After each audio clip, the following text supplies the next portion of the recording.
Alright, welcome back to Huckins on Film. I'm your host, Kyle Huckins. Earlier today I watched an Aussie horror flick that I heard about from a Welsh review called The Loved Ones. And from his review, it sounded really interesting. It came off as kind of a fusion of the Texas Chainsaw Massacre and May. If you don't... I'm assuming you're familiar with the Texas Chainsaw Massacre. If you're not, why are you watching this? Get your hands on Tobe Hooper's original, take care of that little problem, then come back and watch this. May you might be a little less familiar with.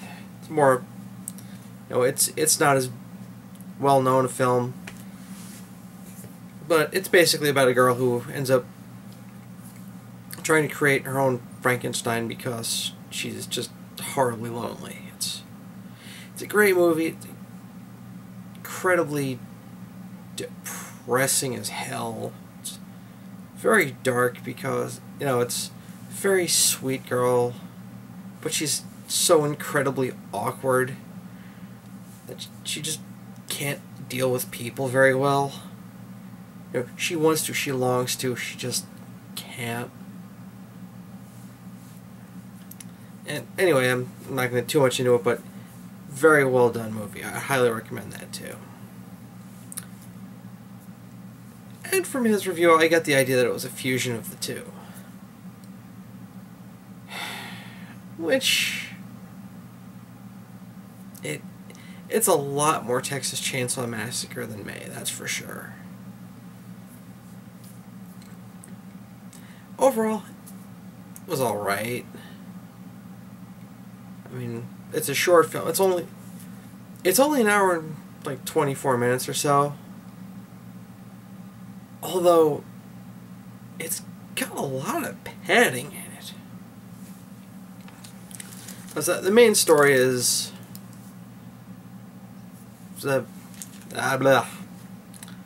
sorry, first day with the new brain. One girl, I watched this earlier today. I don't even remember anyone's names. Girl asks guy to the dance. Guy already has date. And, she's supposed to be the painfully shy, awkward, freak outcast. And, as usual, the outcast is rather attractive. So, I mean, they didn't even, just take the hot chick and slap glasses on her and say, oh, she's a freak. They didn't even put the glasses on her. Well, her and her dad kidnap him, and they reenact the prom in their house, which is out in the middle fucking nowhere, Australia.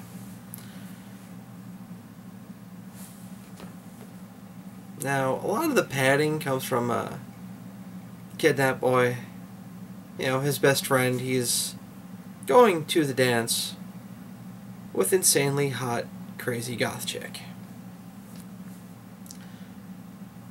And it cuts away to the two of them, smoking pot in the parking lot, going to the prom. It cuts away to the two of them on their date a lot. And I guess it's there to contrast the situation that the main character is going through, which is being kidnapped and tortured by this girl who's crazy in love with him and her father. It could be there for that. It felt like it was there just to get the movie to 84 minutes. Because it does nothing for the story. They could have chopped it out completely, and you would not have known anything was missing. So that kind of bothered me. I was just, okay. This movie's not even 90 minutes and there's padding. That's not a good sign. The scenes in the house between the girl, her father, and the boy. Oof. Wow, they are brutal. I mean that in a good way. Because, you know, they're trying to act like this is a normal date with the family. Meanwhile, you know, the mother has a hole drilled in her forehead. Like, she's basically had a makeshift lobotomy, Jeffrey Dahmer style. Like, she's still alive, but she should be dead.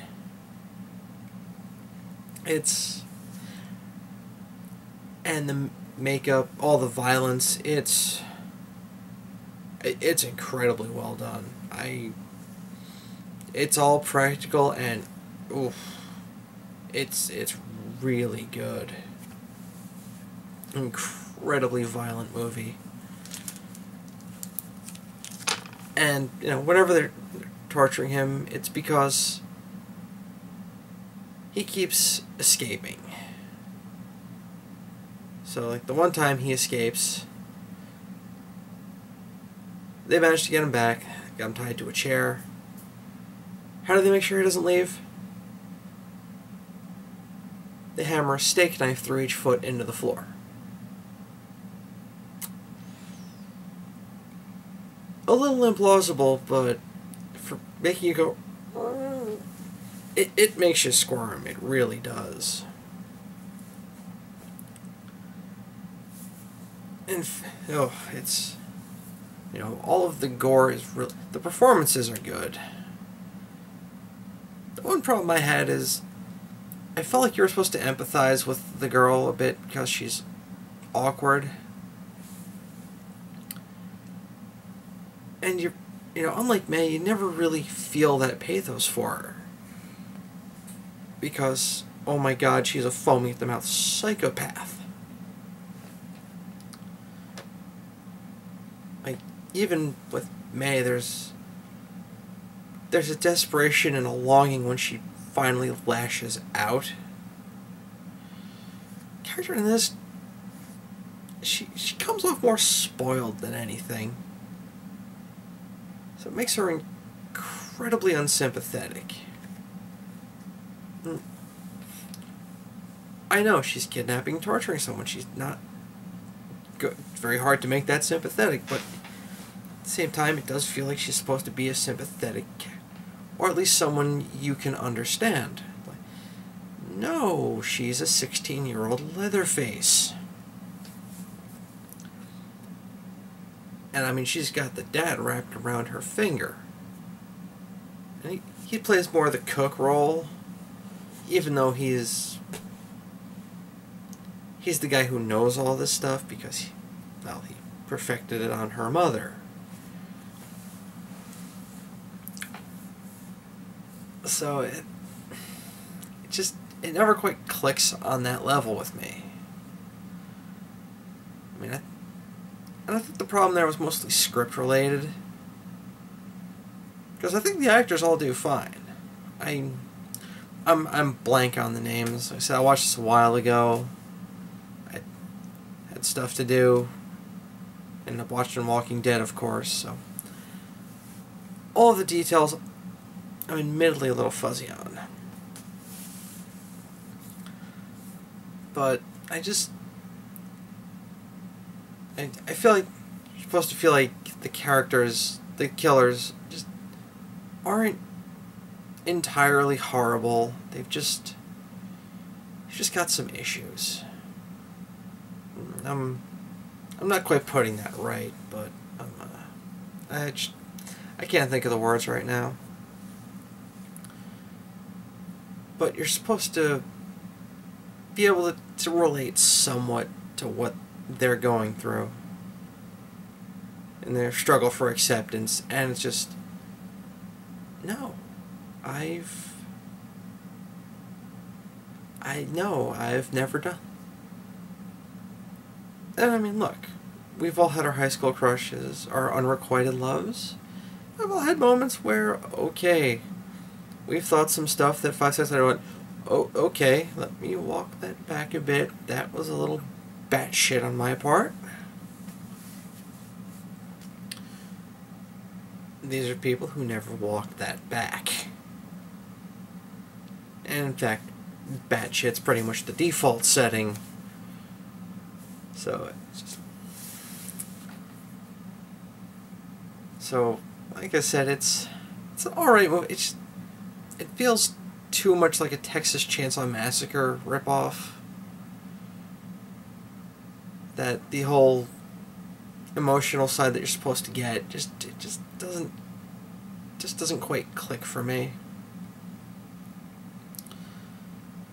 That said, if you're a horror fan, or if you're a gore fan, watch it for the gore effects. They're fantastic. I mean, there's one scene where there's a character with a horribly broken wrist. I don't want to give any specifics away. Like a compound fracture of the wrist. And it's... Oh... Did they really just... like, do that to the actor? Because... Oh... It's... Wow. Like I said, the story itself, it's okay. I find it problematic, but it's not a terrible story. It's totally worth it for the gore, though. Oh my god. Because it's ugly, it's messy, it's just... Ugh. It's one I was like, that is how screen violence should look. It should not be clean, it should not be digitized. It should be... Okay, this guy looks like he's been through hell. Oh right, he has been through hell. You know, it's not one of those, oh my god, he's been through an orgy of violence. Then, you know, wipe them with a hanky and they're back to their pristine condition. Not in this fucking movie. Scars are left.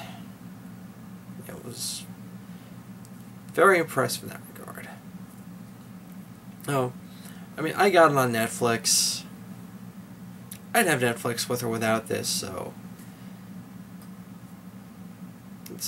as a rental, it's alright. If you pay full price for the DVD, yeah, I'd have been pissed. So, yeah, it's kind of a quickie. It's just not a ton to say about it, really. It just wasn't that great a movie that I have to expound at length. So I'm going to throw you a little bonus content.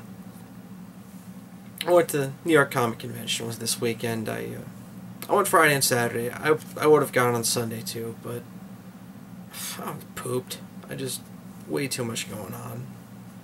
I needed a day to just sit on my ass, you know, watch a couple of movies, watch the Giants beat the shit out of the 49ers. I love beating the shit out of the 49ers. So, I didn't go to the last day. I just too beat. But, I didn't make any panels or signings because if you don't go to this thing with a detailed plan of attack, you just try to freeball it, it's just not going to work for you. It's just, don't even bother. But, you know, good time was had. You know, took tons of pictures. Mostly of female cosplayers who may not appreciate their images being plastered all over the internet, so I'm not going to do that. Although, thinking about it, I really should have proposed to my tallest. There was a Dark Phoenix there who was... Oh, she had to be a good 6 foot. Like, with the heels she was wearing, she's probably like 6'3", but it's one of those... Okay, even in flats, she'd have me beat by a few inches. Cute, though. Very cute. No, she was a redhead. Nature's most dangerous of animals. Most glorious and beautiful and dangerous of animals. Like, Sorry. Sorry, I got on the topic of gingers. It's very hard for me to get off of those. I'll let you at home make your own double entendres, or this could get really long really fast. Yeah, wow. Just setting myself up left and right, aren't I? Got to meet Lloyd Kaufman. Awesome guy, too. So, I talked to him a little bit. You know, because I have trauma. I have some trauma films. I like trauma. I love what they do. I love they keep the old B-movie aesthetic alive. Yeah, so yeah, I'm sure I'll be getting some stuff from you guys. What does he say to me? You know, we got most of our movies up for free on YouTube. Don't waste your money. Watch them on YouTube. Now if you like them, buy the DVD for the extras. Dude told me not to waste my money on his stuff. Hell of a guy. I gotta love that. And there was also a party held by various people from that guy with the glasses. On the Friday night, I went to that. I didn't stay very long, but I did get to briefly chat with Diamanda Hagen and Owen Citizen. Good people. I didn't get in any great deep conversation with them, but yeah, they were cool to me. So I'll give them a shout. And also Diamanda Hagen just Diamanda Hagen and Brows Held High. Really good review shows. I would assume you know about them by now, but if you don't, check them both out. But anyway, the main souvenirs I got was this. Yeah, we're going to do a Kyle Tries episode. This is all I have to do, so I'm just going to tack it on the end of this. Let's see. It's called Man Bait. It is a maple bacon flavored lollipop. They were cheap. Now, I don't know what to expect from this. I may never know what to expect from this, because fuck, this thing does not want to open. Alright.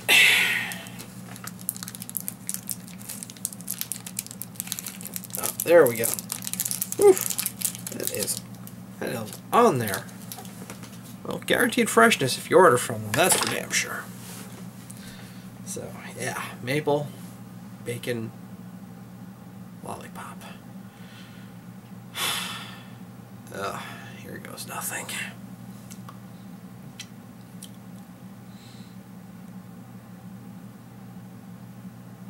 It's actually not bad. That tastes like maple bacon in lollipop form.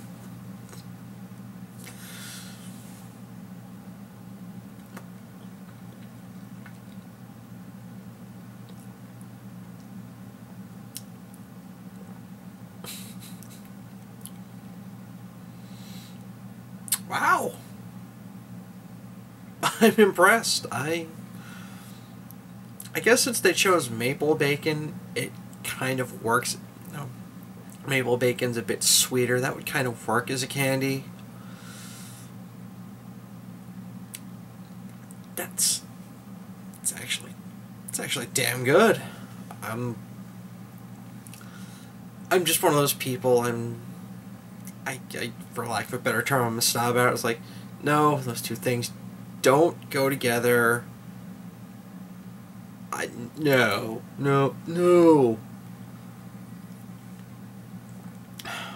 But yeah, maple bacon lollipops. Who knew? Certainly not me. Well, now I know. And I'll let you nerds finish that one off in your head.